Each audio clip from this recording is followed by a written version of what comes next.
Recording started. All right. Awesome. So, with the previous sessions that have happened, there's been a lot of great content, and I really do appreciate that. And then just to let you know, Tyrone, as well as for anybody else who joins us, my style of presenting is that I like to just simply have a conversation. So while I do have a slide deck prepared and whatnot, I won't be necessarily lecturing folks for the full 50 minutes that we have together, uh, simply because of the fact that I don't like to lecture, and I also don't like to be lectured. So while I do have a background in education, I am not one of those types of faculty members that can lecture on for like a full hour to 3 hours and just be okay with it. So I just wanted to give you that context in light of the fact that I know that you are multitasking right now. So how's it going, brother? Welcome in. Welcome in. All Hello, right. hello. Okay, so let me get my slides up real quick. Here we go. Are folks able to see my screen? Just checking to make sure. Okay, awesome, Yep, awesome. I can see Yes. it. Yep. Okay. All right. Awesome. Well, thank you all for joining me today. Really do appreciate it. My name is Kevin Wright. I use he, him, his pronouns. I am an alumni member of Delta Sigma Pi. I'm an alum of the Zeta Omega chapter at Northern Arizona University. I'm also a member of the Cincinnati alumni chapter, one of the co-founders of the Portland Cascadia alumni chapter, as well as a member of the Las Vegas alumni chapter. And for this session today, we are talking about navigating career transitions. So just to give you all some context in terms of what exactly we're going to be talking about, we are going to be talking about transition and change management. I believe that sometimes when people talk about navigating career transitions, we're not taking the time to actually talk about the smaller nuances of what that actually means and entails for people. We're going to do a little bit of personal and professional inventory. I've come across quite a lot of folks, including myself, that have experienced imposter syndrome, imposter phenomenon, whichever language you use. And we definitely want to take some time to make sure that folks are actually understanding the value that they have, the skills that they have, their worth, and then what they bring to the table, what they bring to a company or an organization. We're also going to talk about what motivators and non-negotiables can look like, as well as ways to move forward. So just giving you all that context for today. So again, we are going to be talking about change and transition management. But before we get into that, I just wanted to take some time to hear from folks in this space. Feel free to unmute yourself and get on the mic or just use the chat feature. But when you think of change overall, what comes to mind for you when you think of this word? What are some phrases, words, associations that come to mind when you think of the word change? Inevitable. Say that again. When I think of change, the first word that comes to mind is inevitable. Like it will happen no matter what. Yes, inevitable, definitely. New experiences. Yep. So inevitable, new experiences. Any other associations or reflections that come up for folks when you think of the word change? Sometimes maybe uncomfortable. Yes, most definitely. Sometimes change definitely can be uncomfortable. And one of the things that I appreciate about what has already been said thus far is that all these things are true. Change is inevitable. Change can involve new experiences. Change can also be uncomfortable. We need to be okay with acknowledging that reality because while change is always constant, it has a different impact on all of us because of our specific and individual experiences. So, one of the things that I wanted to share with folks is this transition model from Dr. Bridges and Associates. And basically, Dr. Bridges talks about that when we are navigating change, we are also simultaneously navigating transition. Now, their model was broken into three different sections, as you can see right here on the screen, and it's very vague, right? It's very broad because new beginnings is like, okay, but what does that mean? The neutral zone, okay, that's in the middle, but like, what does that mean? And then we have endings on the bottom left. And it's just like, okay, but what does that mean? So as we are navigating career transitions, we have to come to terms with the fact that we are not only just transitioning careers, we're transitioning other things as well. Sometimes we are transitioning organizational culture. Sometimes we are transitioning work-life balance. Sometimes we are transitioning salary expectations. Sometimes we are transitioning boundaries, right? And some of those things are going to come to an end. Maybe we're working in an environment where it's just like, you know what, it's actually not that bad, but I just don't like the culture here. I don't like my supervisor and I don't like my pay, but I love the people that I work with. I love the flexibility that I have. I love the retirement benefits, right? And sometimes when we transition, we sometimes come into this mindset where it's just like, can I still have this? Can I still sustain this, right? Or will I have to make sacrifices for when I do transition? Will I have to start all over? What does that look like, right? So when change comes, transition also comes just as quickly. And we have to understand that transition and change can activate a wide range of emotions. So to further deconstruct Dr. Bridges' model, we want to take some time to acknowledge that while change and transition are happening simultaneously, it also activates a wide variety of emotions within us. Sometimes it can be positive emotions, sometimes it can be negative emotions, and sometimes it's a mixture of all the above, which is why it's very common for people to navigate the neutral zone more so than anything within this model. Sometimes the neutral zone can look like, hey, Kevin, how are you doing? I'm here, living the dream. I'm above ground. I woke up this morning, right? The neutral zone could just be, I'm just taking things one day at a time. And these are all things that are real, and these things are okay, right? So as I share this brief model and this brief framework with you all, how is it landing for you? What's coming up for you as you think about change and transition management?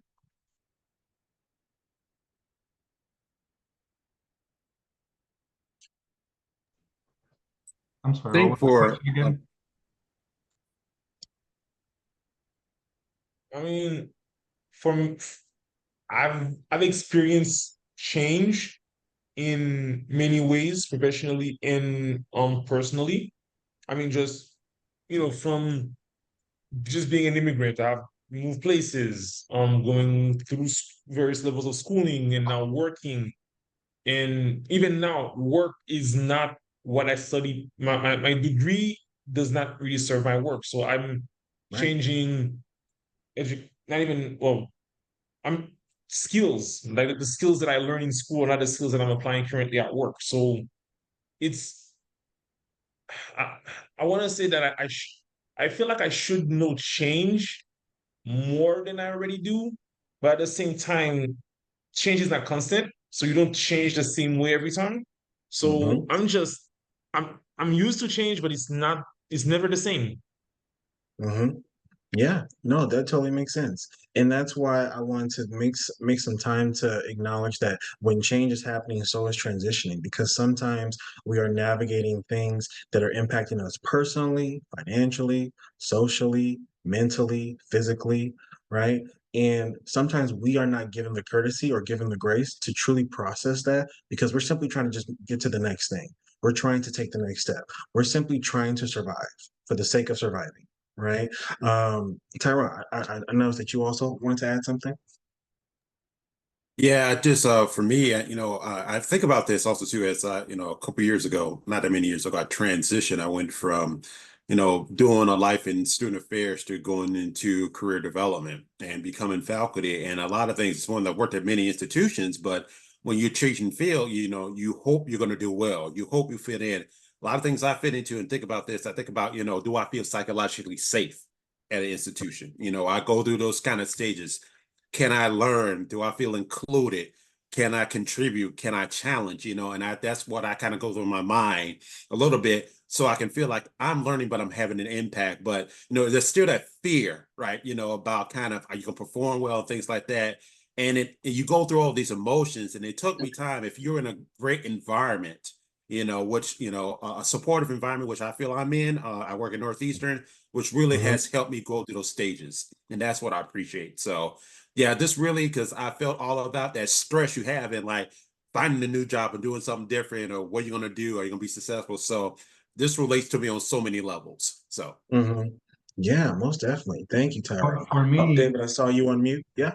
yeah, for me, I'm going from being a business partner back to uh, what I call it's the workforce, but I was a business partner, so not Mhm. being able to be a boss again, it's quite a transition right now, and I'm still going through it.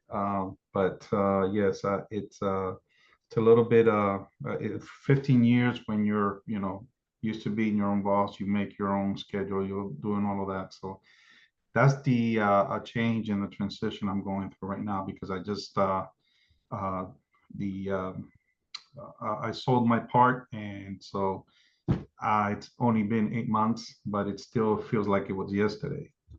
hmm No, thank you so much for that share, David. I really do appreciate it. And when we are navigating these changes, I had a mentor that once told me when we're navigating change and transition, especially with our careers, sometimes it can feel like being a new character on the third season of a TV show. Everyone, because when you come in, everybody already has their clicks, everybody already has their standards and norms, everybody already has their routine, and you're just trying to figure out like, okay, so where's my place in all of this, right?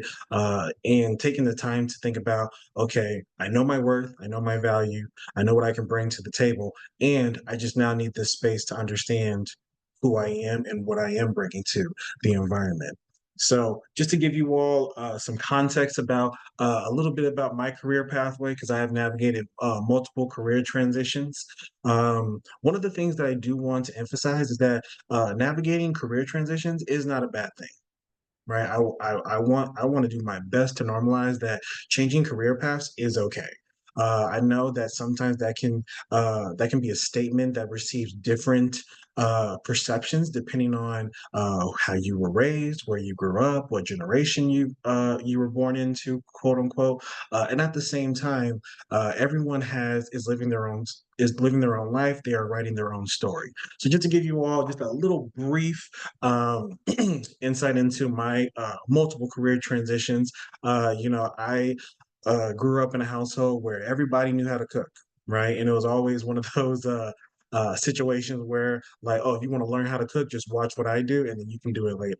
And for me, that's just not how I live. So eventually, I came into working in culinary arts, and I did, and they gave me a full process of navigating different areas. I was a busboy, I was a server, I was a dishwasher, a host, an expediter, a junior chef, a saucier, a community relations project manager. Like I did so many things within culinary arts, and I loved it. And at the same time, it wasn't something that I knew that I was just going to stick with full time, which led me to other things such as doing a little bit of time in government marketing affairs. At that time, the local government that I was working for wanted me to figure out ways to make it look good. And it's just like, well, I don't know if this aligns with my values because I have a very interesting relationship with government affairs. So y'all want me to make you look good? Nah, I'm okay. So that led to other transitions and other things that I just wanted to try out. And some of these things were just honestly just very exploratory and very experimental, where it's just like, hey, I heard that there's good money and good benefits in construction. Let me try that out. I live in Las Vegas, Nevada.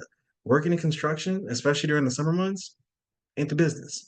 It ain't. So that led me to other endeavors, right? And I do want to provide context that some of these were overlapping. So I was trying multiple things simultaneously while going to school, while having a social life, while being in a relationship, while taking care of my family, et cetera, et cetera.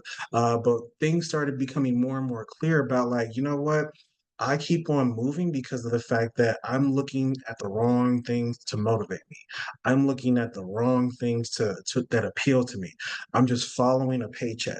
And again, at least for me, that's something that just wasn't helpful. It wasn't serving me.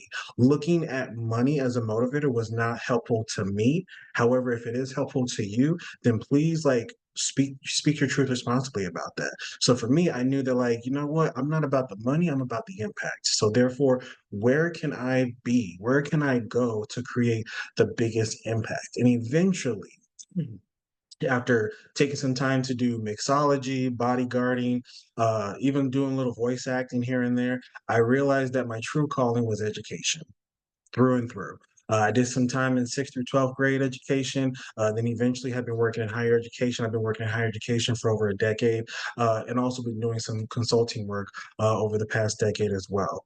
But nonetheless, these career transitions were happening so often because one, I was just trying to make ends meet. I was trying to provide for myself and provide for my family. I was trying to figure out what I wanted to do in light of all the degrees that I have. And also I was trying to figure out like, wait a minute, like I was told this narrative, and I'm realizing that as I'm now entering the workplace, this narrative does not make sense to me, which was the narrative that I was given was find a job, stick with it, and boom, that's your career. Don't change. And then I realized I'm like, you know what? That's a very generational narrative that got passed down to me that I eventually realized is not my truth. If it's your truth, then let that be your truth. However, it was not my truth. And that's why I've been trying to do all that I can to have folks normalize that when navigating career transitions, it is okay. So now we're going to take some time to think about personal and professional inventory. So one of the things that I've always talked to folks about is when you are navigating career transitions or if you're preparing for a potential shift or a pivot, take some time to do an inventory, a self-inventory, if you will, of what exactly have you done and what exactly can you do and what exactly do you know. So when going across the screen, right, take the time to think about what skills do you have and how are they transferable? What have you already accomplished in your career thus far?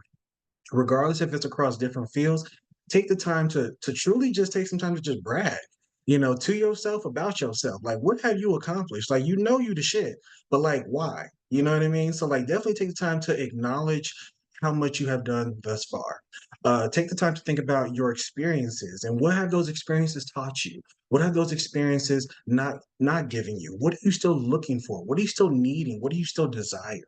Right? And then think about your reach. And what I mean by reach is essentially how is your work speaking for itself? How are people thinking about you and your work? Like for instance, if I were to go into a room and say Tyrone Newsom's name, would people automatically think, oh, Tyrone's a dope person in higher education? Or would they say Tyrone Newsom's a dope person in XYZ? Either way, they still know that consistently Tyrone is a dope person, right? But nonetheless, so therefore Tyrone has reach in different ways, in different spaces, in different environments. Same way to think about how are folks talking about Ollie in different spaces? How are folks talking about David in different spaces? And this also connects to your network, which is who's in your network? What's missing from your network? What is the strength of your network? How are you utilizing your network? How are you also giving back to your network? Many times people talk about networking as a very transactional, technical process. And I try to disrupt that by having folks think about it being a transformational, lifelong commitment. Because while you are getting certain things from your network, you should also be putting something into your network as well. You should be giving back, right? It shouldn't just be take, take, take. It should be a good balance of give and take, growth, development, and maintaining a proper relationship. And then with your timeline, think about how soon you want to actually make this transition. Some folks are trying to make their transition immediately, like tomorrow, if not today, right? And some people probably have a better or a different situation where they're okay with their current situation right now, and they're hoping to make a transition by the end of 2024. So that way, at the top of the new year, they'll transition. They'll have a new idea. They'll have a new situation. They'll have a new working environment. So if you haven't already taken the time to uh, assess yourself and do a personal inventory, I highly encourage you to think about all of these things. And then if you're ever wondering how to truly think about these things, I provided some questions that I would like you all to consider as you're taking that personal self inventory and professional self inventory. Because I want you all to think of not only this transition that is upcoming, but also truly just who you are. This is where sometimes when they're about to navigate a transition or a career move or a career shift or a career pivot, imposter phenomenon kicks in. Imposter syndrome kicks in, where it's just like, am I good enough? Do I know enough? Am I valuable? Am I worthy? Will I fit in? Will I be safe? Will this situation truly be better or will it be worse? What if nothing changes? What if I actually don't end up getting a phone call back and the transition just never happens? These questions are real. These questions happen. These questions are valid. And I want you to also consider, how are you taking the time to remember who you are? How are you taking the time to truly celebrate everything you have done? And how are you taking the time to disrupt those evasive thoughts that are weighing you down? Because I want you all to lean into the possibility as opposed to leaning into the limitation. So when we talk about motivations, right, sometimes people have motivators that are connected to different things, whether it's connected to family, whether it's connected to their lifelong goals, whether it's connected to a title, whether it's connected to a culture, whether it's connected to a legacy, right? Whatever your motivations are, I want you all to think of what truly is motivating you. And when I say motivation or motivating, I'm essentially asking, what are you looking forward to? Right? What are you trying to get towards? What are you trying to pursue? What are you trying to ultimately achieve? And whatever those motivators are, I want you to hold that tight to your heart and think about, so what places can I navigate, or what spaces can I be a part of that align with my values, but also complement my motivations? Right? And that is why it's very, very important for us to think about our non-negotiables. So I'm pretty sure folks are familiar with the term non-negotiables, right? Just to put it very simply, what are you no longer tolerating?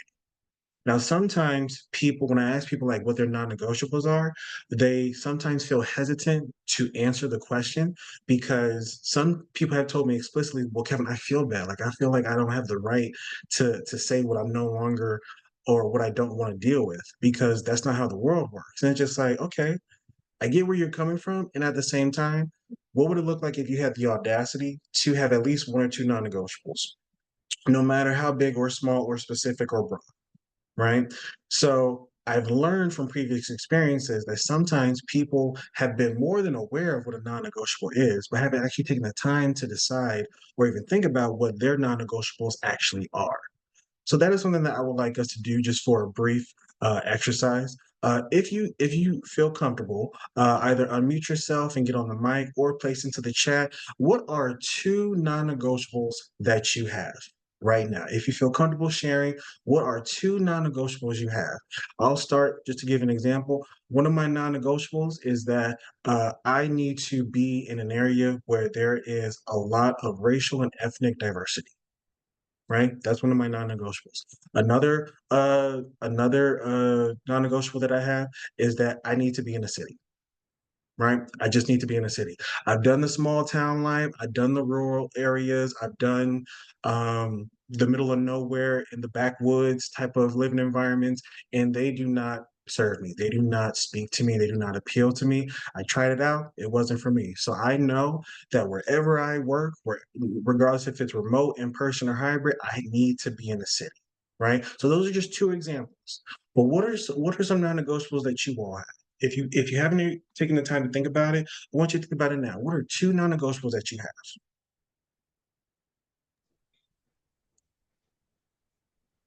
For me,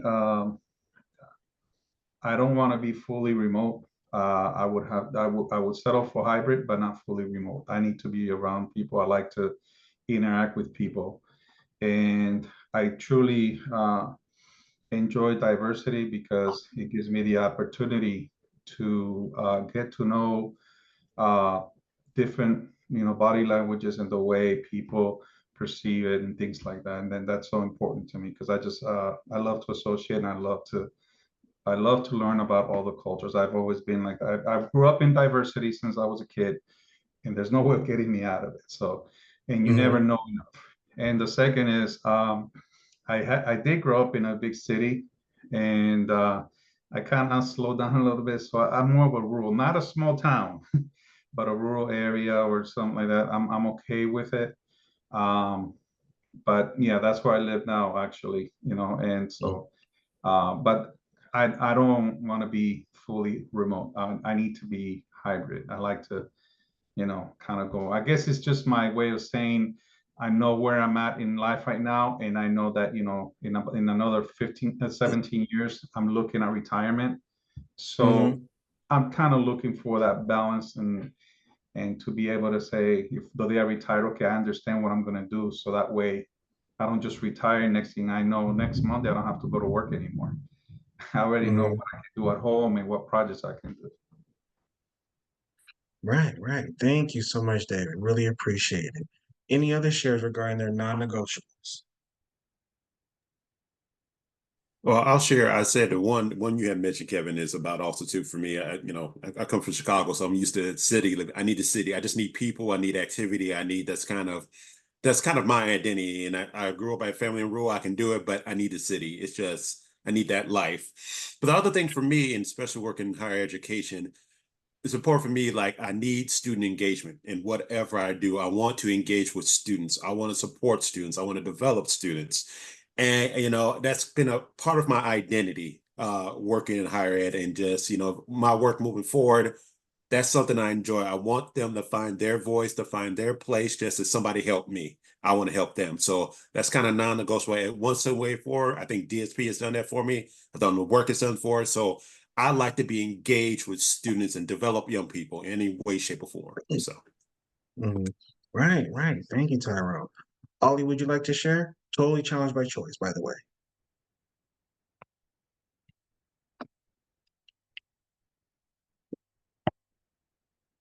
All right. All right. So with these non-negotiables, I appreciate the fact that folks are already familiar with what they're no longer tolerating or what they want to no longer tolerate. And here's the thing, non-negotiables can be a full spectrum of so many things, right? Sometimes the non-negotiables are not even yours, but they're connected to you, if that makes sense. So I'll give y'all an example. I once had a student tell me, Kevin, one of my non-negotiables is my wife has made it abundantly clear that she cannot live in the Midwest or the South. And it's like, okay, so then therefore you will not be living in the Midwest or the South because your wife said that she cannot see herself living there. All right. So that is a non-negotiable. I once had a mentee who told me, Kevin, this may sound messed up, but these are my non-negotiables. I will not live or work anywhere that I cannot travel specifically on Southwest Airlines. And on top of that, I will not live or work anywhere that does not have at least one professional sports team. Doesn't matter if it's MLS, MLB, NBA, NFL, F1, Nat, whatever. They need to have at least one professional sports team because he was thinking about I like to get out. I like sports. I like seeing competition. I like seeing people compete. I need that for my mental health. I need that for my self-care. Right. Now, granted, some people looked at him like, really, bro? Like you're not thinking about salary, you're not thinking about diversity, you're not thinking about like safety, you think about sports. And it's just like, hold on. Everyone's non-negotiables are different.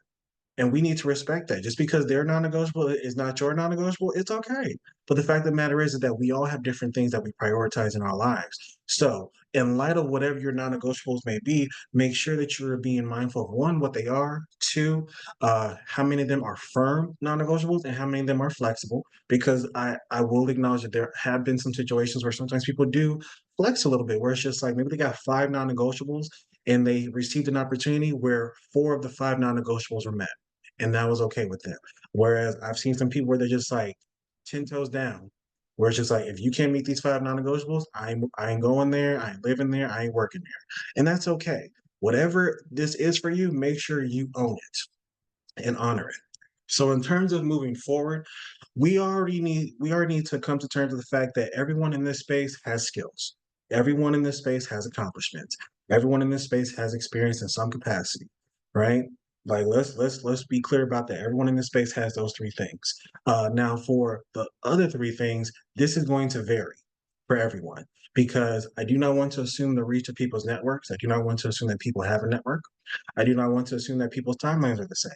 But one of the things that I want us to think about is when we are trying to figure out our reach, how are we developing that reach? Some of us may have reputations in our current fields that are transcendent beyond different networks, right? And some of us may not, and that is okay. And some of us are strengthening our reach in different ways. So one of the things I would like to share with you all from what I've seen from previous experiences is that some people have their own portfolio or website in order to broaden their reach. They're always active on their website or their portfolio, or maybe they're very active on social media and it's a public account because they're trying to make sure that they're always putting something out in the world for people to see. So that way people understand that, like, hey, regardless if you know me that well or not, you at least will understand what I do and what I'm about, right? You will at least understand how my work speaks for itself, and you will at least understand that this is what I have contributed to society,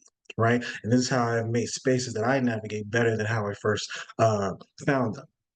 Some folks are getting into blogs and vlogs more nowadays, and something that has definitely been rising like a very strong uptick has been podcasting, especially since 2019. A lot of folks have been using podcast media to further diversify and broaden their reach, right? In terms of networking, sometimes people already do have folks in their network, but maybe they just don't talk that often.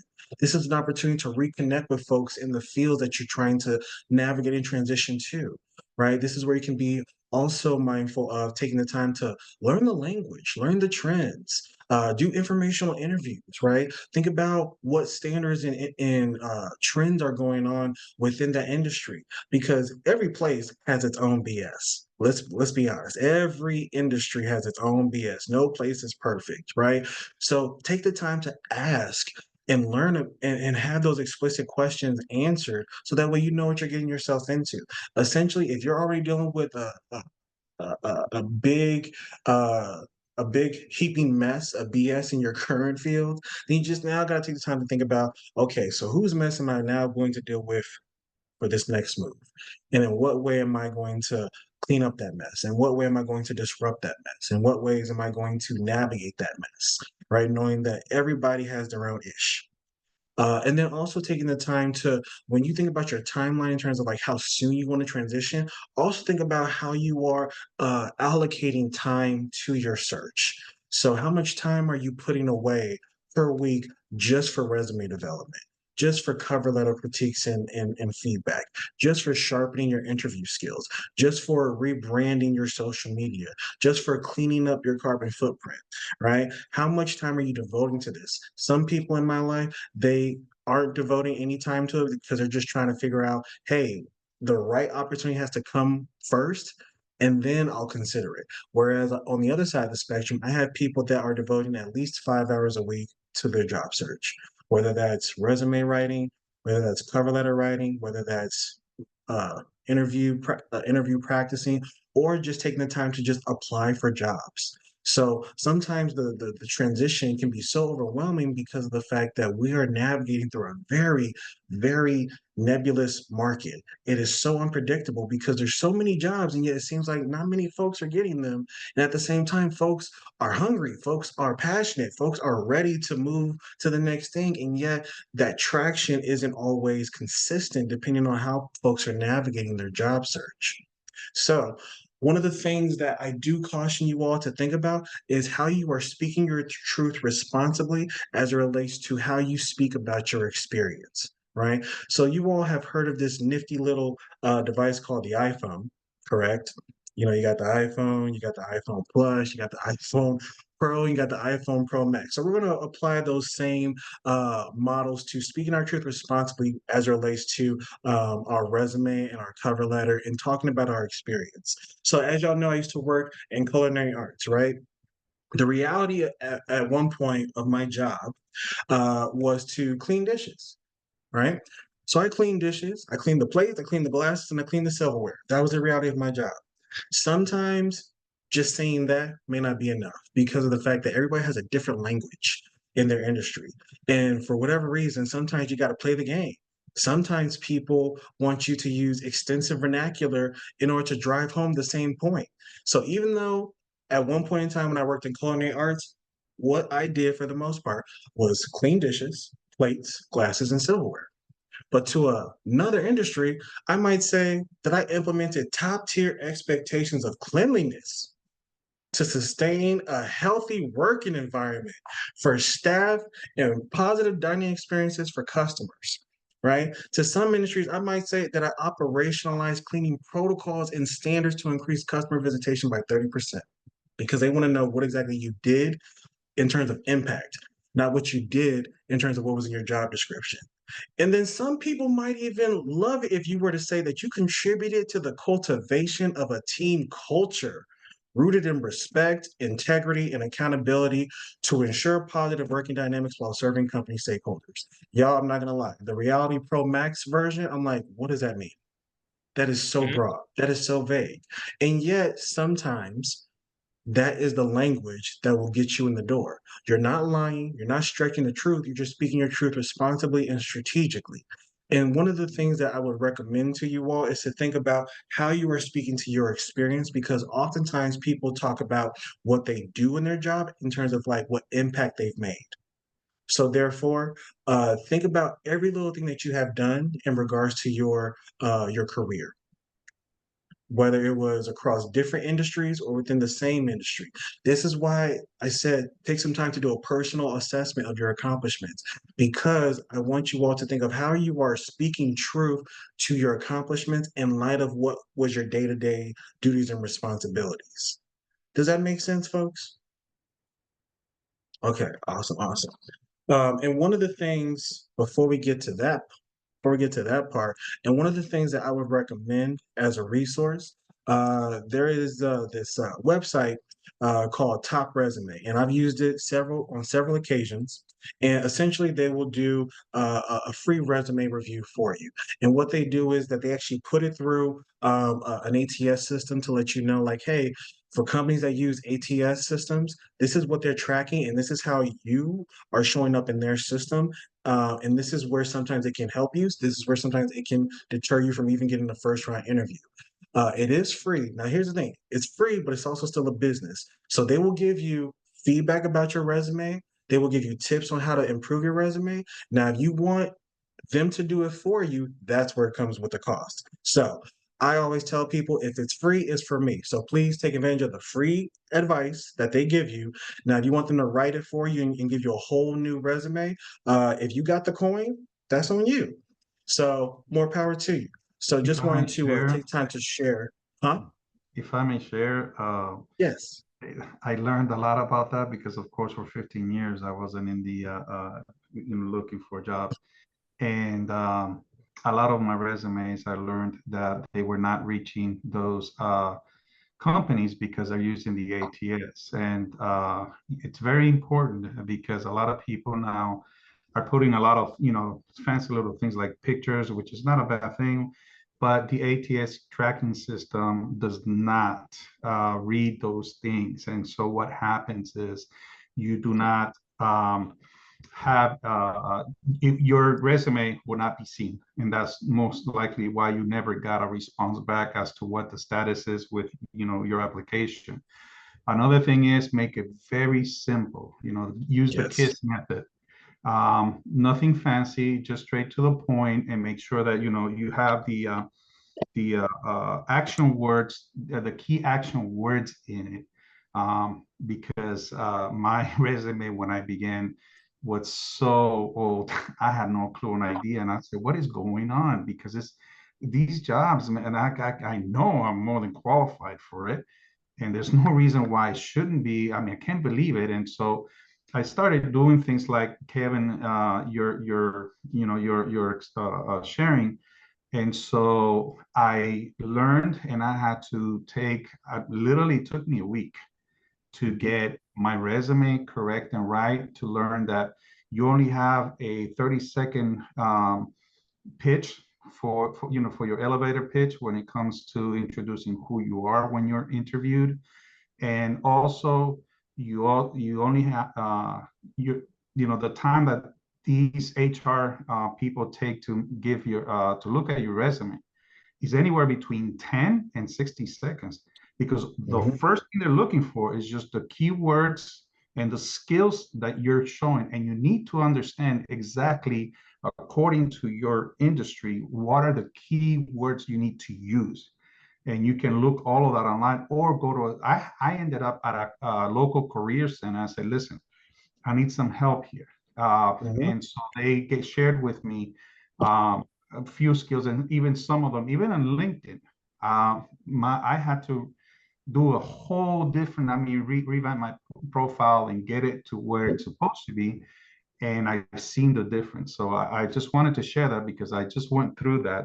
Your resume, the key action words you're gonna need to have in them, and no more than 2 pages. Mine's, I'm not gonna say how many pages I had in mine. It's embarrassing, but I was able to break it down to 2 pages, and they only want to see your last 10 years.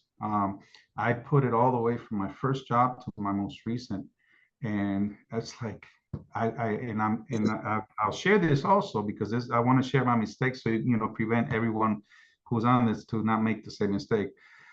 They only care about the last 10 years, and they don't want to what do you call it, in the resume. I also learned that there's certain things you don't need to put. For example, the time you were there, let them ask you. It varies a little bit, but anyways, I just wanted to share that because that's where I'm at it. I learned a lot. ATS, you have to keep your thing very simple and do not put anything fancy, lines, brackets, or anything. Start it, the way I learned it is, and your objective, very key, very important. Your objective, don't say, but how we learned from back in the days, I want to be able to grow with the company. No, no, no. Your objective, you really, really need to put something, and there's a lot of things out there. I know I'm not the speaker here, but search that very well, because when I went to a job fair, and because I said I need to go to a job fair and I want to see someone in person look at my, one of these recruiters look at my resume. I want to see what they're doing. Basically, she just went straight to my skill set and my my objective. She looked at that, and then she looked at my last employment and saw how long I was there. She didn't even look at the other two. I still put 15 years worth, only 2 jobs, but just to let you know, that's one thing. So just thank you. I won't say anymore, but I'm sure Kevin knows more about that than I do. No, thank you, David. Thank you for amplifying what I've shared in this session thus far. I appreciate the co-assignment, and I'll also add that like I have used Top Resume. My resume, I thought it was good. I had confidence in my work, but the feedback that I got was really helpful. And then literally a week after using the feedback and applying the feedback and revising my resume, submitted to other jobs, and it's what led to me getting a call back for the job that I have now as a senior racial equity facilitator and consultant. It also what led me to having my part-time job right now as a adjunct faculty at Southern New Hampshire University. So at least for me, it has been helpful, and I hope that it can be helpful to you all as well. Because what really helped me be more strategic and understanding of how this works was knowing how ATS systems work. And this ties back to Michael's session about AI, right? And many more companies are using AI and ATS systems for recruitment purposes. So I hope that it can be a benefit to you all.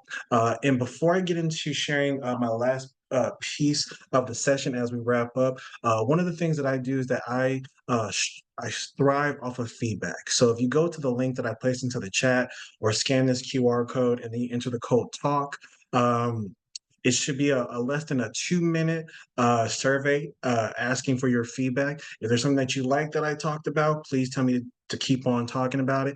If there's something that you didn't like that I talked about, tell me to stop doing it. Right. Nonetheless, I really do appreciate any type of feedback that you all can provide me as it relates to my personal and professional development. So we really appreciate if you all could take that short, less than 2-minute survey. And then one of the things that I have run into is that sometimes people have asked me, well, Kevin, you're telling me to broaden my reach. You're telling me to, think about ways that I can sharpen my social media presence. actually, Kevin, I do want to start a podcast to broaden my reach, but how do I go about doing that? So, at least with some tools and resources that I have used in the past or that I have supported students and colleagues and mentees in the past with using, I wanted to share these resources with you all. And again, I'll share the slides so that way you can actually click on the links. So that way you're not doing any like treasure hunting or you're having to like dig and dig and dig. I wanted to make sure it was all just in one centralized location for you all. And then also, I have gotten questions where people have asked, well, Kevin, I want to initiate an informational interview. However, I don't know what questions to ask. Like, where do I even start? So I at least want to provide you all with some starter questions to consider. This is an extensive list. It is not an exhaustive list. If there's questions that you notice that are not on this list that you definitely would want to ask in an informational interview, it does not mean that those questions don't belong in an informational interview. Definitely tailor it to what you're wondering and what you're wanting to know more about. And then lastly, a lot of people have asked me, well, Kevin, I haven't had really much luck with Indeed. I haven't had much luck with Monster. I haven't had much luck with LinkedIn jobs. So what's the point? There's no other job search tools that I can utilize. And one of the things that I've done is try to debunk that. And by providing this list and making sure that folks understand that there's different ways that you can go about navigating your job search. And I have used at least half of these job searching tools. So I wanted to make sure that you all knew about them as well. Recruiters are going to different means to recruit top talent. Not everybody is going to LinkedIn. Not everybody is going to Indeed. Not everybody is going to Monster.